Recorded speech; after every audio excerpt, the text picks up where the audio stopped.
Congratulations on the film. Now, I know Thomas Martin wrote it, you directed it. How did the two of you come together to collaborate on it? And what was it about the story and the script that meant that you knew you had to direct this film? Um, well, me and Tom met in 2012 in New York, actually, at the Tribeca Film Festival. We both had short films there.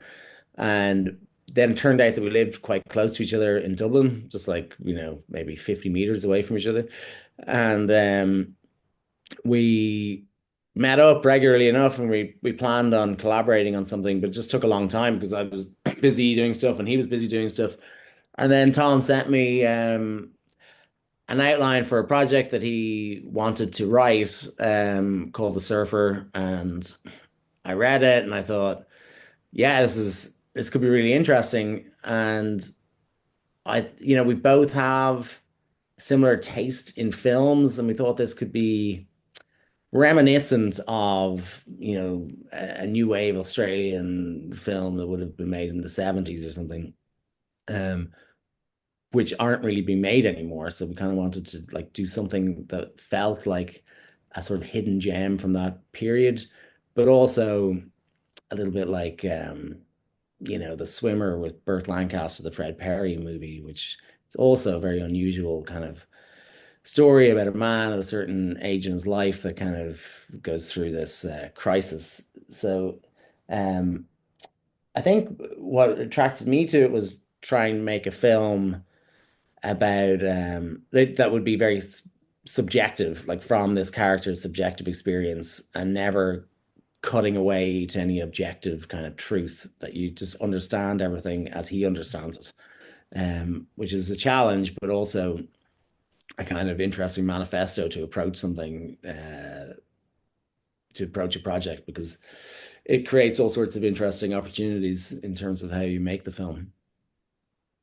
So, who had the master stroke of imagining Nicolas Cage in the title role? I can't remember where that actually came from. I think it was like I think he was mentioned very early on when the script wasn't even written. That like Cage would be amazing. We were like, yeah, but like best of luck to us. We'll just focus on, getting the script ready. And then when it was ready, we thought, okay, well, we might as well try Nick and see. And we sent it to his manager, and his manager sent it to him, and he really liked it. He loved the writing. He thought the title was great. He'd seen Vivarium, the film I'd made, and then he went and watched another one of my films, Nocebo, and he liked that. And then we jumped on a call, and we just got on very well, and it was just a really good collaboration, I think.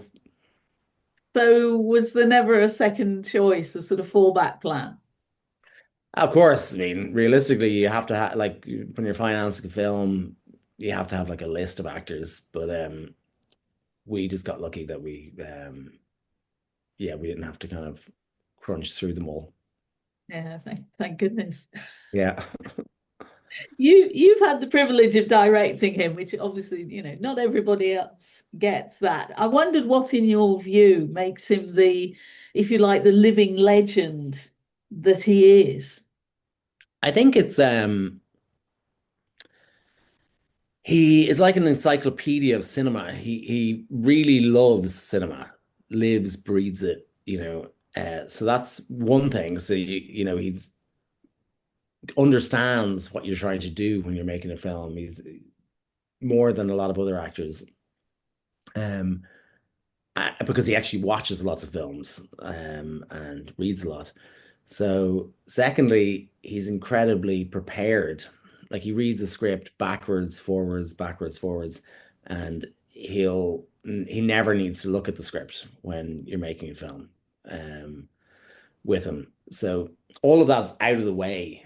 There's no kind of like, oh, what are we doing today? And oh, yeah, maybe I should say it like this. We already had all of those conversations um, in prep leading up to filming. So when we were shooting, um, it was really kind of just adjusting things a little bit, or like Nick could try something, and then that would spark an idea, and like, oh, actually, what if we did like this? Because that's going to go on to the next scene, And then it left room for some improv as well, um, which is good fun, and he enjoys that, having that kind of freedom to, channel some sort of um, internal energy that he has. So, so yeah, it's just a pleasure to work with an actor of that caliber, you know.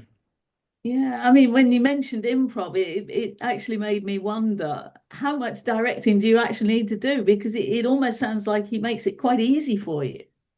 Yeah, I mean, all good actors, I think it depends on your directing style. Like usually, just let an actor, we talk a lot before filming, and then they do something. And if I think we should change it a bit, I ask them to change it a bit. And if I think it's perfect, I'll say, okay, let's move on. Or they might want to try something. I would do something, and then they'd have suggestions. Say, well, okay, if we have time, say, yeah, let's give it a go, and we give it a go, and I think that creates a good creative environment where people feel safe and people feel comfortable to have ideas and try things and not be afraid. And I remember Nick saying this, that he trusted that I just use the best parts to put together the film. That if I was asking him for something, it was because I wanted that piece that would fit into the film, and he didn't always know why exactly, but he knew he had a trust that it would be in the film if it was good. I'm getting the distinct impression that the film's actually sort of well on its way to becoming something of a cult movie, and it wouldn't be the first Nicolas Cage film Yeah. that's become a cult either. How do you feel about your film sort of taking on that kind of status? Yeah, it's great. I mean, I love those kind of cult classic films. They might not be massive box office hits, but at the same time, um, they endure. There's something like, some movie could come out and it's big, it's a hit for a couple of weeks, but then it's like a roller coaster ride, and easily forgotten. Whereas I prefer to make a film that people can watch in like 20 years, 30 years, 50 years time, and still have themes there that resonate and have a performance that's memorable,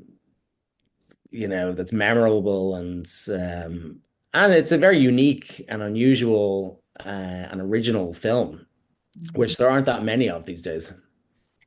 No, I mean everything in the world that you've created in this film is actually quite hostile. I mean, it looks idyllic, but Yeah. actually beneath that surface, the sun, the people, the wildlife, it's all kind of extreme and the masculinity is toxic. I mean, was there ever a point when you actually sort of said to yourself, we actually taking this just a little bit too far? No.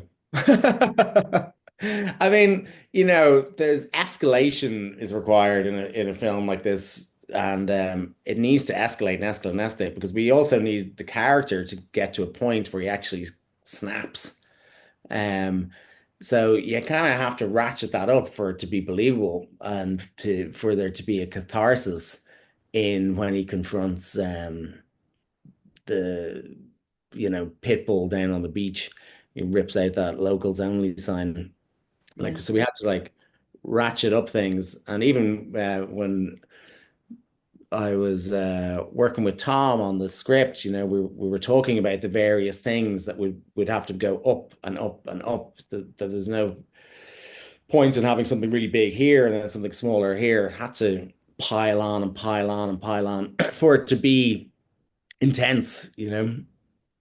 And nobody loses it like Nicolas Cage. Yeah, exactly. Yeah, and then that's enjoyable. Like when he does crack, I've seen it with an audience a few times, and like there's cheers and clapping and all that kind of stuff because when people feel like they're ready for. Absolutely. Lorcan, it's been great to talk to you. I wish we'd have had more time, but you know what it's like. Yeah, yeah, But thank you so much. And thank you for the film as well. It's quite an experience. yeah. Thanks very much, Rita. Thank you.